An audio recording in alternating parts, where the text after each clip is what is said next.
You're getting ready for a New Year's Eve party. Food's laid out, drinks are ready, family's in the house. Then there's a knock at the door, and within minutes, two people are gone, and one somehow survives a shot to the head. But here's where it gets crazy. What if this wasn't a random attack? What if it was planned? What if the real mastermind never got caught? And what if the people sent to death row weren't the full story? Before we get into it, hit that like button and subscribe, because stories like this, they only get darker the deeper you go. It's December 31st, 1980, Phoenix, Arizona. Inside the Redmond home, everything feels normal, calm, even festive. William Pat Redmond and his wife Marilyn are preparing for a New Year's Eve party. Her mother, Helen Phelps, is there too, helping with the food. It's the kind of quiet, cozy night that's about to turn into something nobody could ever imagine. Around 8 p.m., there's a knock. Marilyn assumes it's guests arriving early. William walks to the door, opens it, and instantly everything changes. 3 men are standing there, armed. No masks, no hesitation. Within seconds, they force their way inside. William calls out, "Marilyn, come here!" And when she does, she sees the gun pointed at him. At that moment, the night is already over. The 3 intruders push all of them into a bedroom. William, Marilyn, and Helen. They're ordered to lie face down on the bed, hands tied behind their backs, gagged. And here's what makes this even more unsettling. The attackers weren't rushing. They asked questions, calmly. "Where are your guns? Where's the money?" Marilyn tells them, shows them. At this point, it still feels like a robbery. But then, one of the men says something that changes everything. "We don't need them anymore." 2 shots ring out. William is hit first, then Helen. Marilyn doesn't even hear the 3rd shot because it hits her in the back of the head. And somehow, she survives. The bullet goes through her head, exits through her jaw, and she's still alive. When she regains consciousness, she's lying in a room covered in blood. Her husband is gone, her mother is gone, and she can barely move. But she does something almost impossible. She rolls off the bed, crawls, hands still bound, dragging herself through the house. Eventually, guests arriving for the party find her. Imagine walking into what you thought was a celebration and seeing that. They call for help immediately. Marilyn is rushed to the hospital, barely holding on. And at first, police think this is simple, a home invasion gone wrong. But that theory doesn't last long, because once Marilyn is able to speak, everything changes. She tells investigators exactly what happened, and more importantly, she remembers their faces. All 3 of them. No masks, no disguises. That detail alone turns this from a random crime into something much bigger. Just days later, police arrest a man named Edward McCall, and this is where things take a sharp turn. McCall isn't just some random criminal, he's a former cop. Let that sink in. A former cop, now accused of being part of a triple execution. And it doesn't stop there. Investigators start connecting dots, and suddenly this doesn't look like a robbery at all. It starts looking like a contract killing, a hit. Then comes a key witness. A woman comes forward claiming she heard details about the plan before it happened. According to her, this wasn't random. Someone wanted William Redmond gone, and they were willing to pay for it. That's when a name enters the story. Robert Charles Cruz, a businessman. Prosecutors claim he was the mastermind, the man behind the whole thing. And the motive? Money, power, control. Specifically, control over a printing business. According to investigators, if William Redmond was out of the picture, ownership of the business could shift. And that's exactly what happened after his death.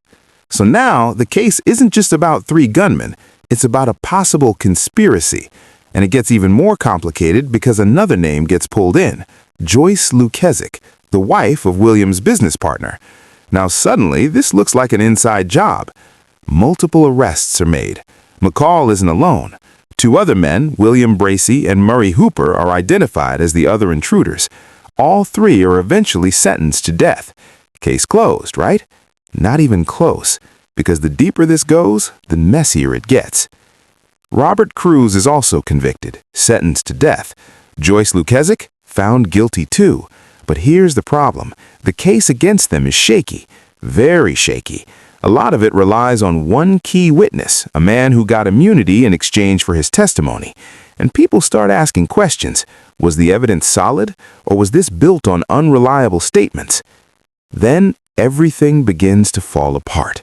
Joyce Lukezic's conviction is overturned. A judge rules that important information was hidden from the jury. Her case goes to retrial, and in the end, she's found not guilty, completely acquitted. The jury believes the witnesses against her weren't credible. Now think about that for a second. Someone once convicted of multiple serious crimes, now officially innocent. So what does that say about the rest of the case? Well, it gets worse.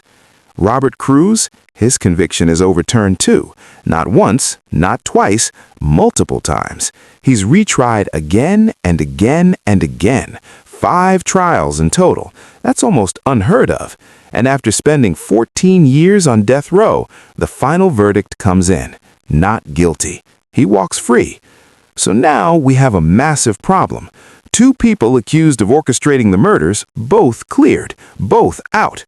Which raises a huge question. If they didn't do it, then who did? Because there's one person who was never charged, William's business partner, Ron Lukezic. After William's death, he becomes the sole owner of the business, and according to reports, he made some very strange statements around the time of the murders, statements that didn't quite add up. At one point, he allegedly said something about the attackers before police had even released those details publicly. Another time, he reportedly said, "My God, what have I done?" But despite all of this, he's never charged, never brought to trial, nothing. And that leaves this massive cloud over the entire case, because now you've got multiple convictions overturned, witness credibility questioned, and a potential suspect who was never fully investigated in court. Meanwhile, the men who were convicted, they never really get their closure either. McCall dies on death row. Bracey dies on death row, both before they can be executed. And then there's Murray Hooper. More than 40 years after the crime, he's executed in 2022. But even then, the controversy doesn't stop. His lawyers argue there's no physical evidence tying him to the crime. They claim the witness testimony was unreliable. The details changed over time. And even during his final moments, he maintains his innocence. But the story still isn't over, because Robert Cruz, the man who was once on death row, then freed, ends up dead. Years later, his remains are found, and authorities believe he was killed. So now, the man once accused of being the mastermind becomes a victim himself. And at this point, you have to ask, what really happened that night? Was it a robbery, a hit, an inside job, or something even more complicated that we still don't understand? Because after decades, after trials, retrials, overturned convictions, and executions, there's still no clear answer. The victims are gone, the survivor lived with it forever. Some suspects are dead, others were cleared, and the truth, it might still be buried somewhere in the middle of it all. One thing's for sure, what started as a knock on the door turned into one of the most confusing and controversial cases you've probably never heard of. And even today, people are still asking the same question. Did justice actually get served? Or did the real story slip through the cracks? If you made it this far, let me know what you think. Who do you believe was really behind this? Because honestly, this might be one of those cases where the full truth never comes out.